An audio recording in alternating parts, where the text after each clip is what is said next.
नमस्कार, India news देख रहे हैं आप और मैं हूं आपके साथ सचिन दुबे। प्रवास तो खबरों की शुरुआत करते हैं। भारत में कोरोना का कोराम जारी। पिछले 24 घंटे में 3,82,602 नए मामले आए सामने। वह 3,783 लोगों ने जान गंवा दी। पिछले 24 घंटे में दिल्ली में कोरोना के 19,953 नए मामले आए सामने और 338 मरीजों की मौत हुई।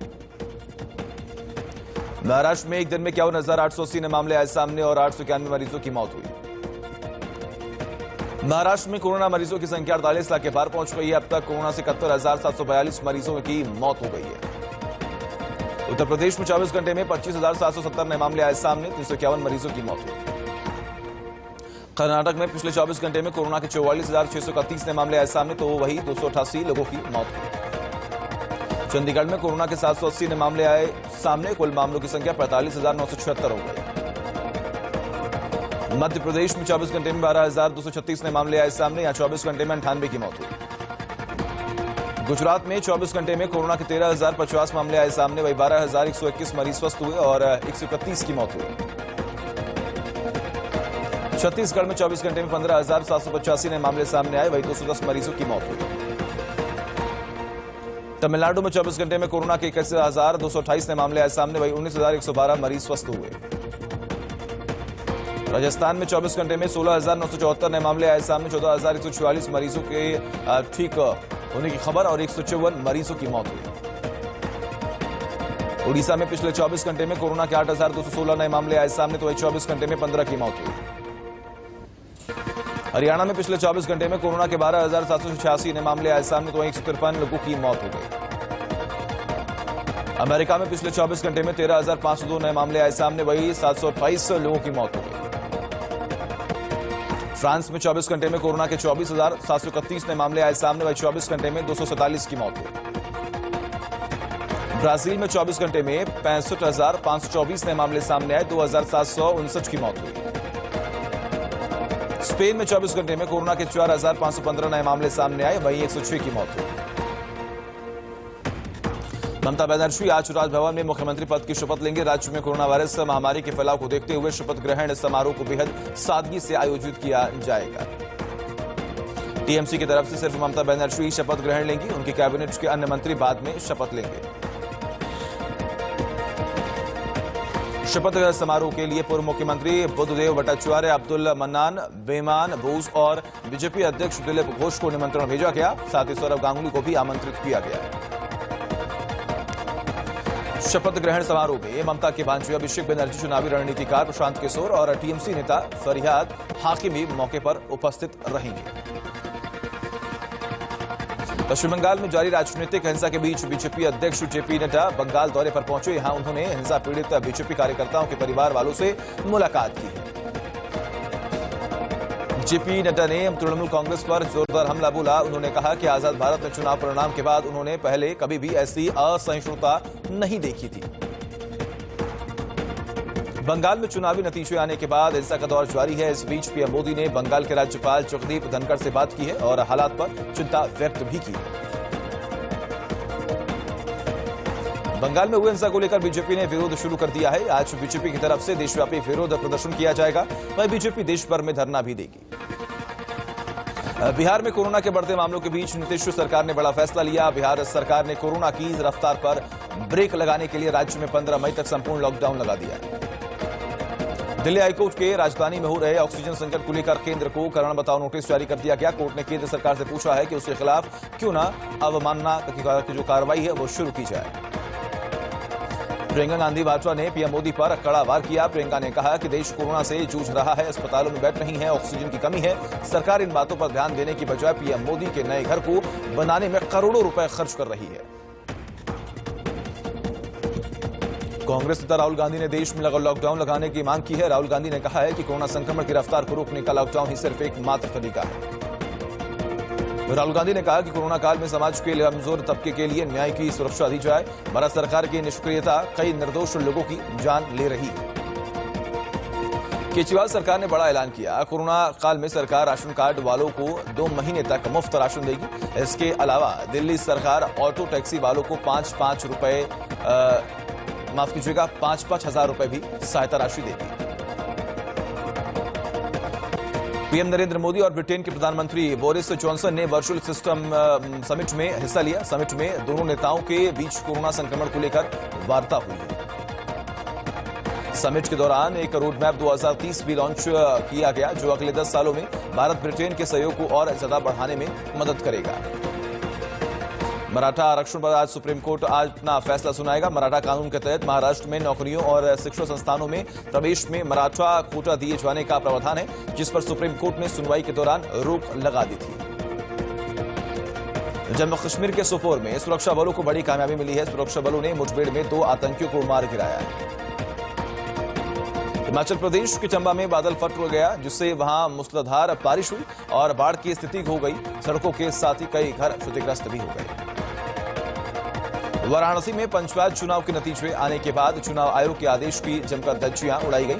रोक के बाद भी मंडाव गांव से विजयी ग्राम प्रधान प्रत्याशी और बीडीसी प्रत्याशी ने विजय जुलूस निकाला। शामली में पंचायत चुनाव की मतगणना के दौरान महिला कांस्टेबल ने अपने 1 साल के बेटे के साथ ड्यूटी किया। कोरोना काल में महिला कांस्टेबल ने अपनी ड्यूटी और अपना फर्ज दोनों ही एक साथ निभाया। लखीमपुर खीरी में जीत के बाद प्रशासन के आदेश की धज्जियां उड़ाई गई। जीत की खुशी में प्रत्याशियों ने जमकर फायरिंग की, जिसका वीडियो अब सोशल मीडिया पर हो रहा है वायरल। अयोध्या में कोरोना गाइडलाइंस की जमकर धज्जियां उड़ाई गई। विजय जुलूस के दौरान 2 पक्षों में जमकर मारपीट हुई, जबकि विजय जुलूस निकालने पर प्रशासन ने रोक लगा रखी है।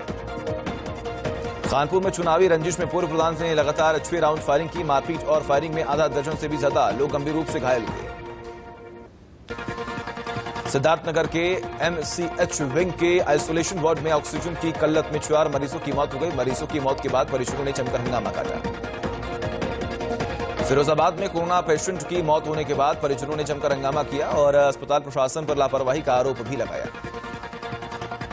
बिजनौर में प्रेमी युगल ने फांसी लगाकर खुदकुशी कर ली, जिसमें इलाके में हड़कंप मच गया। वहीं पुलिस ने पूरे मामले की जांच शुरू कर दी है। जालौन में दोहरे हत्याकांड से सनसनी फैल गई है। कई दिनों से गायब मामा भांजे का शव जंगल में मिला, जिसके बाद परिजनों का रो रो कर बुरा हाल है। श्रावस्ती में मामूली कहासुनी के बाद 2 पक्ष आपस में भिड़ गए। दोनों तरफ से चले लाठी डंडे में 5 लोग गंभीर रूप से घायल हो गए। हरिद्वार पहुंचे सीएम तीरथ सिंह रावत ने 150 बेड के कोविड केयर सेंटर का उद्घाटन किया। इस दौरान वहां स्वामी रामदेव आचार्य बालकृष्ण भी मौके पर मौजूद रहे।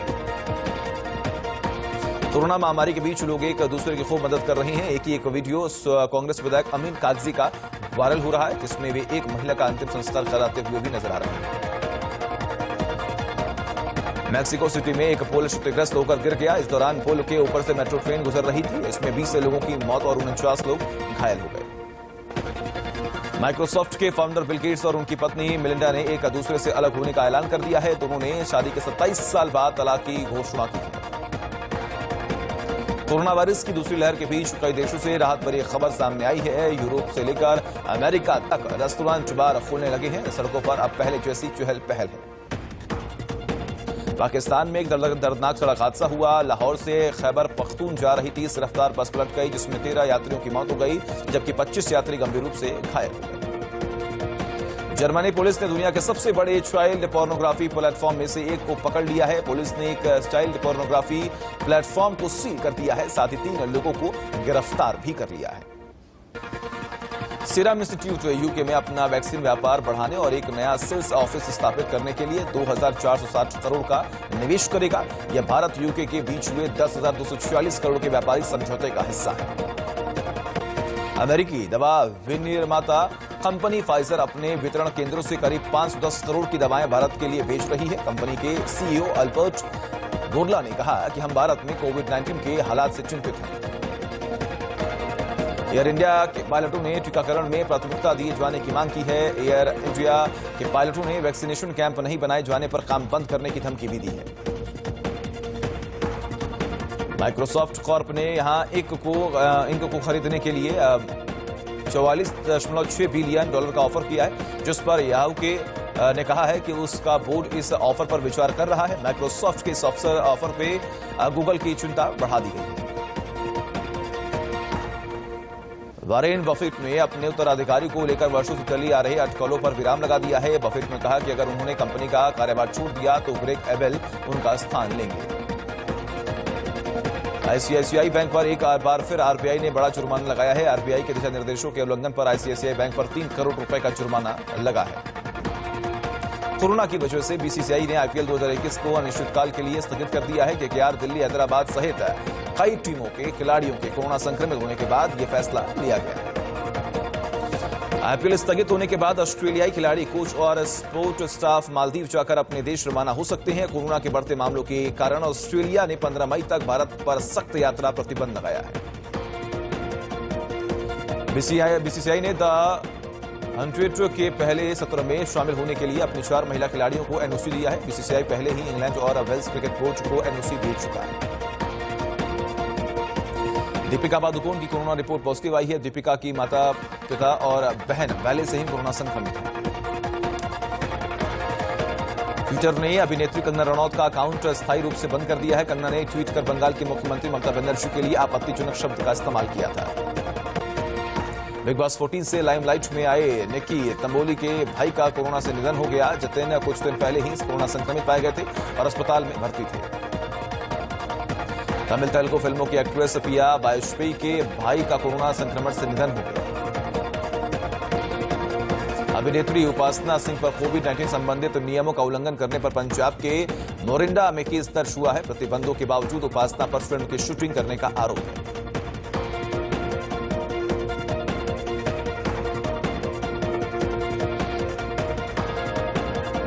ऑक्सीजन की किल्लत के बीच रवीना टंडन ने भी मदद का हाथ बढ़ाया है। रवीना टंडन ने कोविड पेशेंट की मदद करने के लिए 300 ऑक्सीजन सिलेंडर्स भेजे हैं।